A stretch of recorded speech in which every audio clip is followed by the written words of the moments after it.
शिव संस्कृत भाषा का शब्द है जिसका अर्थ है कल्याणकारी या शुभकारी। यजुर्वेद में शिव को शांतिदाता बताया गया है। शिव का अर्थ है पापों का नाश करने वाला, जबकि व का अर्थ देने वाला यानी दाता। क्या है शिवलिंग? शिव की दो काया है, एक वह जो स्थूल रूप से व्यक्त किया जाए, दूसरी वह जो सूक्ष्म रूपी अव्यक्त लिंग के रूप में जानी जाती है। शिव की सबसे ज्यादा पूजा लिंग रूपी पत्थर के रूप में ही की जाती है। संस्कृत में लिंग का अर्थ है चिन्ह, इसी अर्थ में ये शिवलिंग के लिए इस्तेमाल होता है।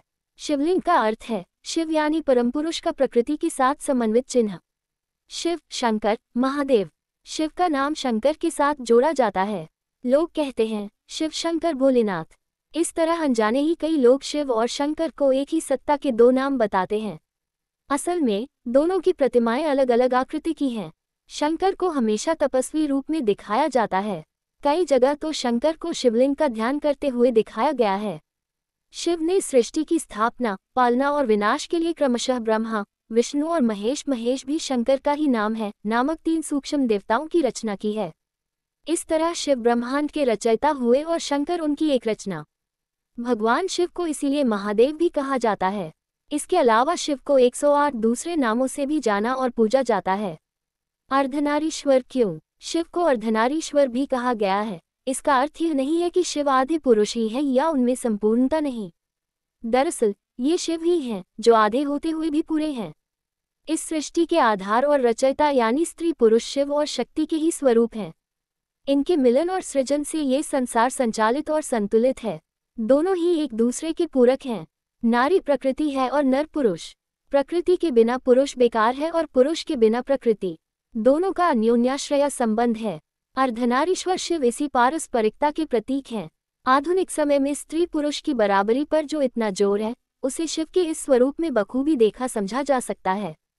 ये बताता है कि शिव जब शक्ति युक्त होता है तभी समर्थ होता है। शक्ति के अभाव में शिव न होकर शव रह जाता है।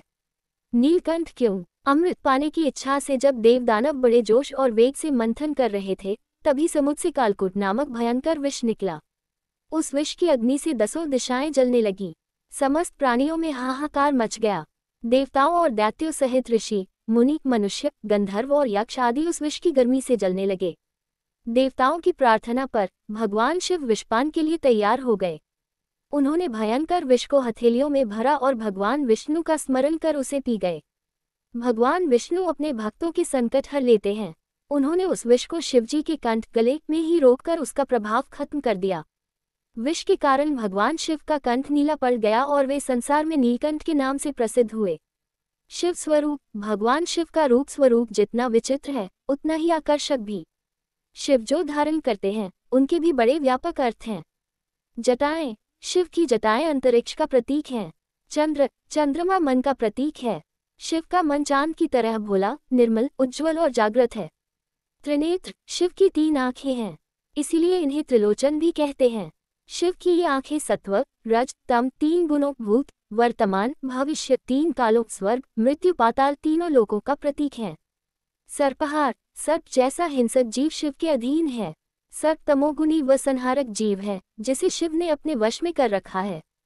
त्रिशूल, शिव के हाथ में एक मारक शस्त्र है। त्रिशूल भौतिक, दैविक, आध्यात्मिक इन तीनों तापों को नष्ट करता है। डमरू, शिव के एक हाथ में डमरू है जिसे वह तांडव नृत्य करते समय बजाते हैं। डमरू का नाद ही ब्रह्मा रूप है। मुंडमाला, शिव के गले में मुंडमाला है जो इस बात का प्रतीक है कि शिव ने मृत्यु को वश में किया हुआ है। छाल, शिव ने शरीर पर व्याघ्र चर्म यानी बाघ की खाल पहनी हुई है। व्याघ्र हिंसा और अहंकार का प्रतीक माना जाता है। इसका अर्थ है कि शिव ने हिंसा और अहंकार का दमन कर उसे अपने नीचे दबा लिया है। भस्म, शिव के शरीर पर भस्म लगी होती है। शिवलिंग का अभिषेक भी भस्म से किया जाता है। भस्म का लेप बताता है कि यह संसार नश्वर है। वृषभ, शिव का वाहन वृषभ यानी बैल है। वह हमेशा शिव के साथ रहता है। वृषभ धर्म का प्रतीक है।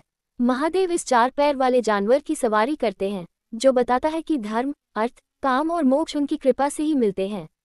इस तरह शिव स्वरूप हमें बताता है कि उनका रूप विराट और अनंत है, महिमा अपरंपार है।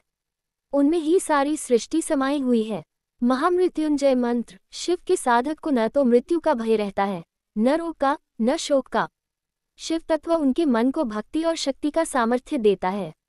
शिव तत्व का ध्यान महामृत्युंजय मंत्र के जरिए किया जाता है। इस मंत्र के जाप से भगवान शिव की कृपा मिलती है। शास्त्रों में इस मंत्र को कई कष्टों का निवारक बताया गया है। यह मंत्र है ओम त्र्यंबकम यजामहे सुगंधि पुष्टिवर्धनम उर्वारुकमिव बंधनात् मृत्युमुक्षीयमामृतात्। भावार्थ, हम भगवान शिव की पूजा करते हैं जिनके 3 नेत्र हैं, जो हर श्वास में जीवन शक्ति का संचार करते हैं और पूरे जगत का पालन पोषण करते हैं। उनसे हमारी प्रार्थना है कि वे हमें मृत्यु के बंधनों से मुक्त कर दे ताकि मोक्ष की प्राप्ति हो जाए। उसी तरह से जैसे एक खरबूजा अपनी बेल में पक जाने के बाद उस बेल रूपी संसार के बंधन से मुक्त हो जाता है।